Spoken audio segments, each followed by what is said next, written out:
औज़ुबिल्लाहि मिनश्शैतानिर्रजीम बिस्मिल्लाहिर्रहमानिर्रहीम।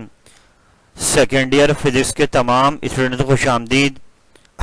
मेरे बेटे, मैं आज आपके सामने चैप्टर नंबर 11 हीट में आपके सिलेबस से एक टॉपिक लेकर हाजिर हुआ हूं, जिसका नाम है फर्स्ट लॉ ऑफ थर्मोडायनेमिक्स।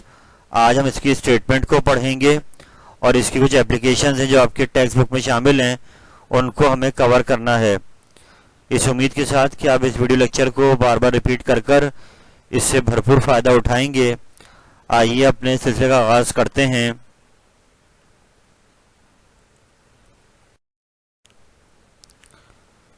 मेरे बेटे, first law of thermodynamics basically आसान ज़बान में law of conservation of energy ही है कि ये कहता है कि एनर्जी अपनी फॉर्म चेंज करती है, लेकिन टोटल अमाउंट ऑफ एनर्जी जो रहता है वो हमेशा कांस्टेंट रहता है।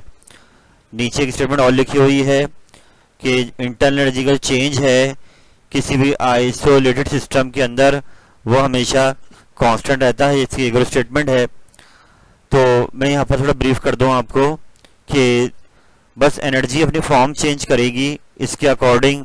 यानी फॉर एग्जांपल, अगर आप मोबाइल की बैटरी को चार्ज कर रहे हैं तो इलेक्ट्रिकल एनर्जी कन्वर्ट हो रही है केमिकल एनर्जी में, जो बैटरी एनर्जी को बढ़ा रही है। और जब बैटरी चार्ज हो जाती है तो मोबाइल को ऑपरेट करती है, तो वहाँ केमिकल एनर्जी दोबारा कन्वर्ट हो रही है इलेक्ट्रिकल एनर्जी में। तो इट मीन्स कि आपके पास यहाँ पर एनर्जी अपनी फॉर्म चेंज कर रही है, एक से दूसरी फॉर्म में कन्वर्ट हो रही है, लेकिन जो नेट अमाउंट ऑफ एनर्जी है वो क्या है, कांस्टेंट है। यहाँ फर्स्ट लॉ की इक्वेशन है जो कि आपको ध्यान में रखनी है। इससे मुराद ये है कि हम जब किसी सिस्टम को कोई हीट प्रोवाइड करते हैं तो वो हीट एनर्जी उस सिस्टम में जाती है। पहले वो उसके मॉलिक्यूल्स की काइनेटिक एनर्जी को बढ़ाती है, उनकी इंटरनल एनर्जी को बढ़ाती है, उनके टेम्परेचर को बढ़ाती है, और उसके बाद जब मॉलिक्यूल काइनेटिक एनर्जी बढ़ जाती है तो जाके पिस्टन को हिट करते हैं और पिस्टन को एक्सपेंड कर देते हैं, पिस्टन पर वर्क करते हैं। तो यूँ जो हमने हीट प्रोवाइड करी वो दो हिस्सों में टूटी। एक उसने इंटरनल एनर्जी को बढ़ाया अंदर की, और फिर उसने पिस्टन पे वर्क करा। तो आसान ज़बान में अगर हमने 100 जूल की हीट एनर्जी दी है तो 40 जूल से अगर इंटरनल एनर्जी चेंज होगी तो 60 जूल का वर्क हो जाएगा। यहाँ साइन कन्वेंशन का ध्यान रखना है कि अगर हम सिस्टम को हीट प्रोवाइड करेंगे तो डेल्टा क्यू पॉजिटिव है, अगर हम उसे हीट रिजेक्ट करेंगे तो क्यू आपका नेगेटिव होगा। ऐसे ही work done by the system is always positive, but work done on the system, जैसे कंप्रेशन अगर करेंगे तो वो नेगेटिव होगा। ऐसे इंटरनल एनर्जी में चेंज जब पॉजिटिव आएगा, इंक्रीज होगी, तो डेल्टा यू पॉजिटिव, और अगर ये डिक्रीज होगी, जैसे कि जहाँ पर टेम्परेचर आपका ड्रॉप होगा वहाँ पर ये नेगेटिव हो जाएगी। तो अब फर्स्ट लॉ की एप्लीकेशंस आपकी यहाँ पर बुक में दी गई हैं, उनका आगाज करते हैं।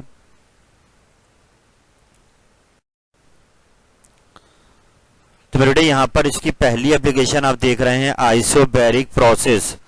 तवज्जो रखिएगा कि यहाँ पर अब हमने देखना है कि हम कितने वेज से जो है सिस्टम को हीट प्रोवाइड करेंगे जो आपकी टेक्स्ट बुक में गिवन है। तो और वो हीट अंदर जाकर इंटरनल चेंज करे या वर्डन करे। तो उन वेज में से पहला वे आ रहा है कि आप आइसोबैरिक प्रोसेस को काम कराएं। आइसो माने सेम, बैरिक मीन्स प्रेशर, यानी कि हम यहाँ पर हीट प्रोवाइड करेंगे, लेकिन इस बात का ध्यान रखेंगे कि सिस्टम का जो प्रेशर है वो कांस्टेंट रहे। इसके लिए हम इसके पिस्टन के ऊपर एक डेड वेट रखते हैं जो कि प्रेशर को मेंटेन करता है, और वो वेट बेटा कंटिन्यूसली उस पिस्टन पे रखा रहेगा जहाँ तक कि एक्सपेंशन भी हो जाएगी, पिस्टन अपने फाइनल स्टेट पर पहुंच जाएगा, तब भी वो प्रेशर मेंटेन उसी वेट से रखा जाएगा, वो वेट वहां से हिलेगा नहीं। तो इससे मुराद बस ये है कि जो हमने पिस्टन के ऊपर वेट रखा हुआ है वो यहाँ पर प्रेशर को मेंटेन कर रहा है पिस्टन पर। बाकी पिस्टन आपका फ्री है, यानी पिस्टन आपका मूवेबल है, बस एक वेट उस पर रखा गया है ताकि वो उस पर एक प्रेशर मेंटेन करे। इसलिए इस प्रोसेस का नाम है आइसोबैरिक प्रोसेस। बाकी एटमॉस्फेयर का प्रेशर भी होता है, तो वो सब मिलाकर नीचे से जब इंटरनल एनर्जी बढ़ेगी तो ये नीचे से फोर्स लगेगी मॉलिक्यूल्स की, तो वो दोनों फोर्सेस एक्ट करेंगी और यहाँ पर पिस्टन को ऊपर किया जाएगा। तो यहाँ आइए इस सूरत हाल में हम देखते हैं कि हीट जो हम प्रोवाइड कर रहे हैं उससे क्या हो रहा है। तो बेटा P जो है यूनिफॉर्म प्रेशर है, डेल्टा की हमने हीट सप्लाई करी, तो हो ये रहा है कि जब हम यहाँ पर इस सिस्टम को हीट देंगे तो इसकी बेस कंडक्टिंग है, वो हीट इसमें ट्रांसफर हो जाएगी, इसकी मॉलिक्यूल के पास आ जाएगी और फिर मॉलिक्यूल वाइब्रेट तेजी से करेंगे, अपनी काइनेटिक एनर्जी को बढ़ाएंगे और पिस्टन पर वर्क करेंगे, पिस्टन ऊपर चला जाएगा। तो इट मींस आइसोबैरिक प्रोसेस वर्डन भी होगा और इंटरनल एनर्जी मॉलिक्यूल की चेंज होगी। बस यहाँ प्रेशर कांस्टेंट रहेगा लेकिन वर्डन होता रहेगा। तो अब यहाँ पर अगर हम वर्डन की वैल्यू बनाते हैं, डेल्टा वाई वो डिस्टेंस इसने कवर किया है। मुख्तलिफ डायग्राम्स यहाँ पे बनी हुई हैं, आपने अपनी टेक्स्ट बुक की डायग्राम को फॉलो करना है। यहाँ मैं समझाने की डायग्राम बना रहा हूँ कि डेल्टा वाई वो डिस्टेंस है जो इसने कवर किया है। ऊपर जाते वक्त ए इस पिस्टन का एरिया ऑफ क्रॉस सेक्शन है। तो वर्डन का फॉर्मूला होता है फोर्स इंटू डिस्प्लेसमेंट। तो आए नेक्स्ट पेज पे चलते हैं।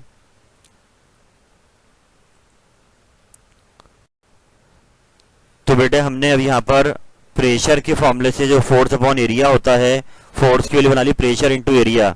और अब आपको पता है कि एरिया में दो साइड आ गई और डेल्टा वाई एक और डिस्टेंस कवर हो गया हाइट ऊपर की जानिब। तो इट मीन ये तीन साइड का प्रोडक्ट, तो ये वॉल्यूम बन जाएगा। क्योंकि यहाँ पे डिस्टेंस चेंज हो रहा है तो वॉल्यूम भी चेंज जाएगा, वॉल्यूम बढ़ जाएगा। तो ऊपर जाएंगे ए इंटू डेल्टा वाई को हटाकर वहाँ डेल्टा वी रख देंगे वॉल्यूम की वैल्यू। और अब ये वर्डन बन गया पी डेल्टा वी, जो कि आइसोबैरिक प्रोसेस में होगा। तो हम फर्स्ट लॉ की इक्वेशन में जाएंगे और जहाँ वर्डन आ रहा है वहाँ रख देंगे पी डेल्टा वी। याद रहे जनरल गैस इक्वेशन से P V equal to nRT होता है, तो P delta V nR delta T के बराबर हो सकता है, nR T two minus T one के बराबर हो सकता है, लेकिन बाकी इक्वेशन यही रहेगी। तो आइसोबैरिक प्रोसेस में हमने देखा कि हम सिस्टम को हीट प्रोवाइड कर रहे हैं और प्रेशर हमने कांस्टेंट रखा हुआ है पिस्टन के ऊपर, और वो हीट जो हमने प्रोवाइड करी वो सिस्टम की इंटरनल एनर्जी को चेंज कर रही है और पिस्टन पर वर्क करके उसको एक्सपेंड कर रही है। यहाँ पे आप इसका ग्राफ भी देख सकते हैं। ये ग्राफ आइसोबार कहलाएगा कि यहाँ पर प्रेशर कांस्टेंट है लेकिन आपका जो वॉल्यूम है वो चेंज हो रहा है, ए से बी पर आ गया। यहाँ भी नीचे देख सकते हैं आपके वॉल्यूम आपका चेंज हो गया है। तो इस आइसोबार के दरमियान में अंदर जो पूरा एरिया आ रहा है ये वर्डन को शो कर रहा है, एरिया अंडर द कर्व। तो ये वर्डन शो करता है इसका ग्राफ। तो यहाँ पर हमने आइसोबैरिक प्रोसेस कवर किया। चलते हैं आगे।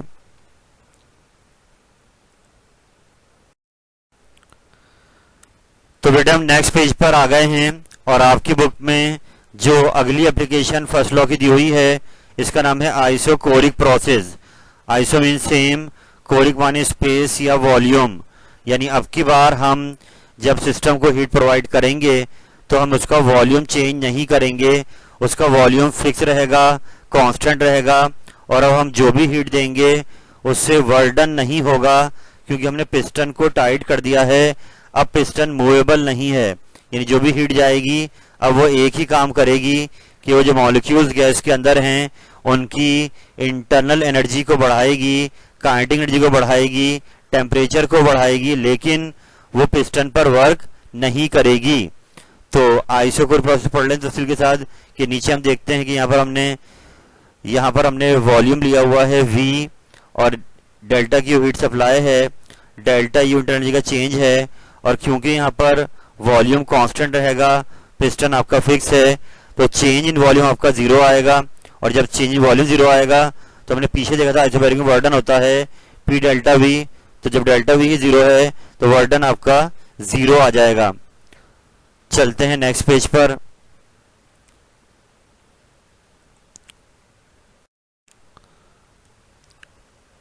तो मेरे बेटे जब वर्डन जीरो हो गया तो हम फर्स्ट लॉ की इक्वेशन में जाएंगे और आइसोकोरिक प्रोसेस की इक्वेशन लगाएंगे। तो जहां पर डेल्टा डब्ल्यू आर हमने जीरो रख दिया और यूं हीट एनर्जी हम जो प्रोवाइड कर रहे हैं आइसोकोरिक प्रोसेस में वो बस एक ही काम कर रही है कि जो गैस के मॉलिक्यूल्स हैं वो उनका टेम्परेचर बढ़ा रही है, उनकी एनर्जी बढ़ा रही है, काइनेटिक एनर्जी बढ़ा रही है, लेकिन वो पिस्टन पर कोई वर्क नहीं कर रही। आइसोकोरिक का ग्राफ यहाँ बना हुआ है प्रेशर वॉल्यूम दरमियान जो इंडिकेट कर रहा है कि प्रेशर जरूर चेंज हुआ है, वॉल्यूम आपका फिक्स है, इसलिए ये लाइन आपकी इससे वर्टिकल आ रही है और इसके नीचे कोई एरिया नहीं आ रहा है। इट मीन इसका वर्डन क्या हो जाएगा, जीरो। तो वर्डन जीरो जाता है आइसोकोरिक के अंदर। हम चलते हैं आगे।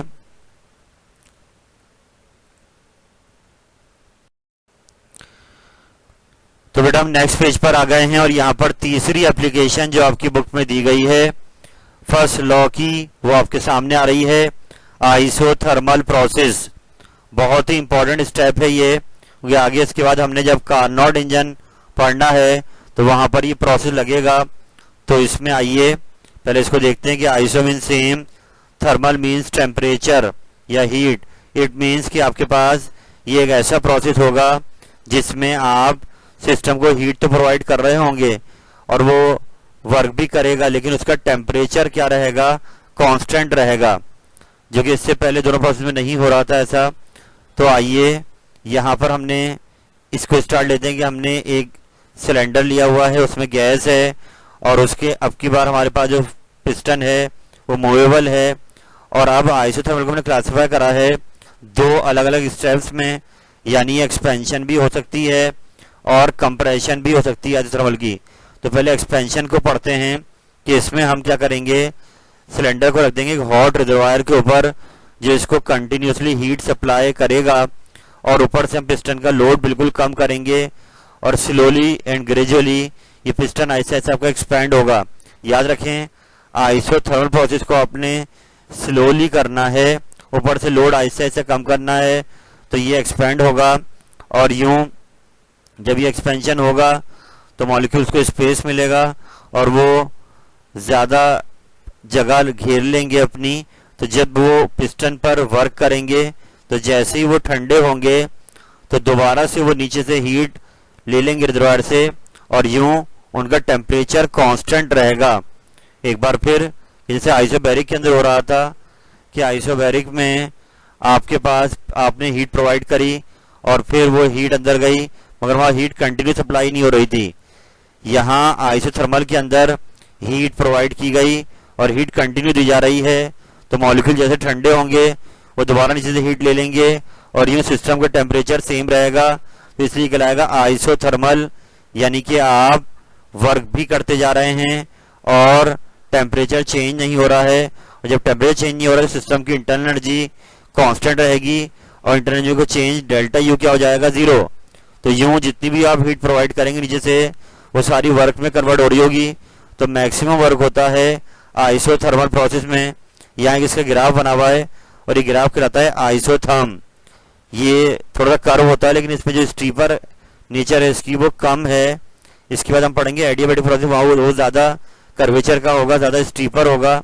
तो यहाँ ये इंडिकेट कर रहा है कि पहली स्टेट में प्रेशर P1 है, वॉल्यूम V1, टेम्परेचर T1, और जब थोड़ा फाइनल स्टेट देखेंगे इसकी तो वॉल्यूम आपका बढ़ जाएगा, प्रेशर आपका जो है स्पेस मिलने से कम हो जाएगा, लेकिन टेम्परेचर आपका T1 ही रहेगा, जो इंडिकेट कर रहा है कि ये आइसोथर्मल प्रोसेस का ग्राफ है।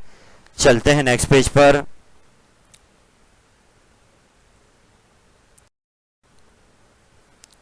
तो यहाँ आपके सामने एक्सपेंशन का प्रोसेस दिखाया जा रहा है कि हमने हीट सप्लाई करी और वो जो लोड था पिस्टन का ऊपर वो हमने थोड़ा ग्रेजुअली कम करा और उसके बाद वो हीट ने मॉलिक्यूल्स को एनर्जी बढ़ाई और बाद में उन्होंने वर्क किया पिस्टन पर और पिस्टन का वॉल्यूम चेंज हो गया। लेकिन यहाँ पर नोटिसेबल बात यह है कि दोबारा से उन्होंने हीट गेन कर ली रिजर्वायर से और यूं सिस्टम का टेम्परेचर क्या रहा, कांस्टेंट। तो इसमें इंटरनल एनर्जी कांस्टेंट रहेगी सिस्टम की वर्क होने के बाद भी, और यूं डेल्टा यू जीरो हो जाएगा और जितनी भी एनर्जी हम देंगे वो सारी वर्डन में कन्वर्ट हो जाएगी। तो इस प्रोसेस में मैक्सिमम वर्क होता है। ये हमने एक्सपेंशन को पढ़ा आइसोथर्मल की। आए नेक्स्ट पेज पे चलते हैं।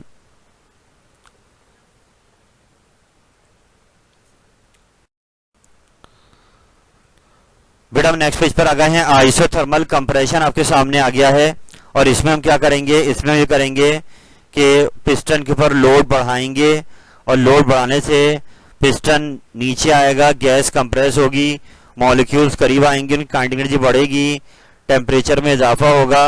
लेकिन हमने उसको अब की बार रखा हुआ है एक लो टेम्परेचर रिजर्वायर पर। तो होगा ये कि वो हीट जो बढ़ेगी, टेम्परेचर इजाफा होगा, वो नीचे बेस से, क्योंकि बेस कंडक्टिंग है, माइग्रेट कर जाएगी हीट बाहर और टेम्परेचर वही रहेगा जो कि स्टार्ट में था। तो यूं कंप्रेशन हो गया लेकिन आपका टेम्परेचर चेंज नहीं हुआ।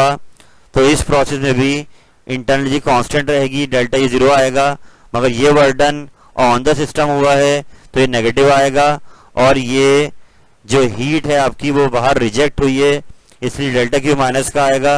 ये इंडिकेट कर रहा है कि आपकी जो हीट रिजेक्ट हुई उससे आपका जो वर्डन है वो ऑन द सिस्टम हुआ, यानी कि जितना ज़्यादा सिस्टम पर वर्क होगा उतनी नीचे से हीट को रिजेक्ट करेगा। चलते हैं आगे।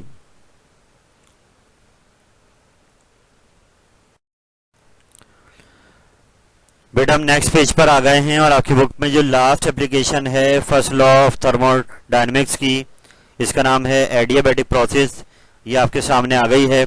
यानी ये एक और वे है सिस्टम से हीट एनर्जी लेने का या फिर उसमें वर्क करने का, कि यहाँ पर आप देख सकते हैं कि हमने पिस्टन सिस्टम को पूरा इंसुलेटर पे लाके रख दिया है कि अब हम नीचे से हीट एनर्जी प्रोवाइड नहीं करेंगे। यानी इसका नाम एडियाबैटिक प्रोसेस इसलिए है कि अब ये ना मास और ना ही हीट एनर्जी सिस्टम में आ सकती है और ना जा सकती है। ये प्रोसेस होगा एडियाबैटिक प्रोसेस। तभी सूरत हाल में क्या होगा कि आपके पास जो सिस्टम के पास पहले से हीट है, जो मॉलिक्यूल्स के पास पहले से एनर्जी है, वो उसके बिहाफ पर हम यहाँ पिस्टन पे लोड और कम करेंगे और ये प्रोसेस तेजी से होगा। याद रखें, आइसोथर्मल प्रोसेस स्लोली होगा, एडियाबैटिक को हमें क्विकली करना होगा कि हम ऊपर से लोड कम करेंगे और जो मॉलिक्यूल के पास अपनी एनर्जी है, जो उनके पास काइनेटिक एनर्जी है, वो उसके बिहाफ पर पिस्टन पर माइनर से वर्क करेंगे। और इसको भी हमने क्लासिफाई कर दिया एक्सपेंशन में भी, और बाद में कंप्रेशन भी आएगा। तो अब जब मॉलिक्यूल्स इस पिस्टन को ऊपर लेकर जाएंगे तो वो एक नए प्रेशर पर आ जाएंगे यहाँ पर, और वॉल्यूम भी बढ़ जाएगा, लेकिन टेम्परेचर सूरत हाल में चेंज हो जाएगा क्योंकि ज़्यादा स्पेस मिल गई है, मॉलिक्यूल्स फार अपार्ट चले गए हैं और इंटरनल एनर्जी की कॉस्ट पर ऊपर वर्क हुआ है। तो आसान जबान में एडियाबैटिक प्रोसेस के अंदर डेल्टा क्यू आपका जीरो रहेगा कि आपने नीचे से कोई हीट प्रोवाइड नहीं करी, बस जो मॉलिक्यूलर एनर्जी थी उन्होंने उस बिहाफ पर पिस्टन को थोड़ा सा ऊपर कर दिया और उनकी इंटरनल एनर्जी कम हो गई और वर्डन बाय द सिस्टम यहाँ परफॉर्म हो गया एडियाबैटिक एक्सपेंशन में। चलते हैं आगे।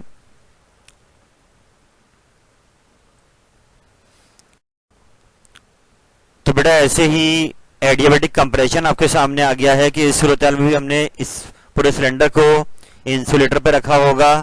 अब हम ऊपर से लोड बढ़ाएंगे क्विकली, तो जैसे हम लोड बढ़ाएंगे तो पिस्टन आपका नीचे आएगा, गैस कंप्रेस होगी, और अब क्योंकि इसको रखा हुआ हमने इंसुलेटर पर, तो गैस कंप्रेस होने से आपका टेम्परेचर में इजाफा हो जाएगा क्योंकि वो हीट माइग्रेट नहीं करेगी बाहर की जानिब। और इस सूरत हाल में आपके पास यहाँ पर हमने कोई हीट एनर्जी बाहर नहीं निकाली। देखिए आप कंप्रेस कर रहे हैं, नीचे इंसुलेटर रखा हुआ है, तो ये यहाँ पर ये हीट जो आप कंप्रेस करके बनेगी ये बाहर नहीं निकलेगी, इसलिए डेल्टा क्यू फिर आपका जीरो हो जाएगा कि हीट रिजेक्ट भी नहीं हो रही है। और इस सूरत हाल में अब जो आपने वर्डन ऑन द सिस्टम करा उसने आपकी इंटरनल एनर्जी को बढ़ा दिया, उसके टेम्परेचर को बढ़ा दिया। तो ये भी एक वे है फर्स्ट लॉ का जो कि हमने प्रोसेस आपके सामने पढ़ा। तो एडियाबैटिक के अंदर जब ग्राफ बनेगा तो ये ज़्यादा कर्वेचर वाला होगा एज कम्पेयर टू आइसोथर्मल, कि इसमें यहाँ पर स्टेट्स चेंज होंगी, प्रेशर, वॉल्यूम और टेम्परेचर, लेकिन यहाँ पर आपके पास हीट एनर्जी क्या रहेगी, कांस्टेंट रहेगी। तो इन ग्राफ को कहलाते हैं एडियाबैट कहलाता है ये।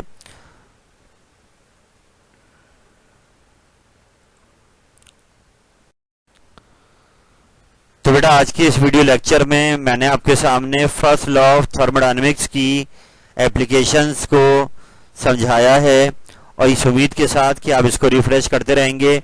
और ये अगर आप अच्छा समझ जाएंगे कि आइसोबैरिक, आइसोथर्मल एडियाबैटिक में क्या हो रहा है, क्या मैकेनिज्म परफॉर्म हो रहा है, तो ये फिर आपको हेल्प करेगा आगे जब हम सेकंड लॉ के बाद कार्नोट इंजन पढ़ेंगे वहां पर। एक बात मैं यहाँ पर कहता जाऊं कि फर्स्ट लॉ ने बात तो अपनी कर दी है, लेकिन आपको इसके बाद सेकंड लॉ पढ़ना है थर्मोडायनेमिक्स का। वजह उसकी यह है कि फर्स्ट लॉ ने ये तो बता दिया कि आपके पास हीट एनर्जी कन्वर्ट हो रही है इंटरनल एनर्जी में या वर्डन में, लेकिन इसने हीट की डायरेक्शन को वाजे नहीं करा है कि हीट कैसे ट्रांसफर होगी। तो वो डायरेक्शन वाजे करेगा सेकंड लॉ ऑफ थर्मोडायनेमिक्स। और इसने ये भी नहीं बताया कि एक मैकेनिज्म कि वर्क कैसे या हीट कैसे कन्वर्ट होगी वर्क में, कितनी हीट कन्वर्ट होगी वर्क में। तो ये सारी बातें सेकंड लॉ ऑफ थर्मोडायनेमिक्स में क्लियर आपको हो जाएंगी। इस टॉपिक में आज के लिए इतना ही रखते हैं। अल्लाह ताला आपका हामी नासिर हो। फ़ी अमानिल्लाह। अल्लाह हाफिज़।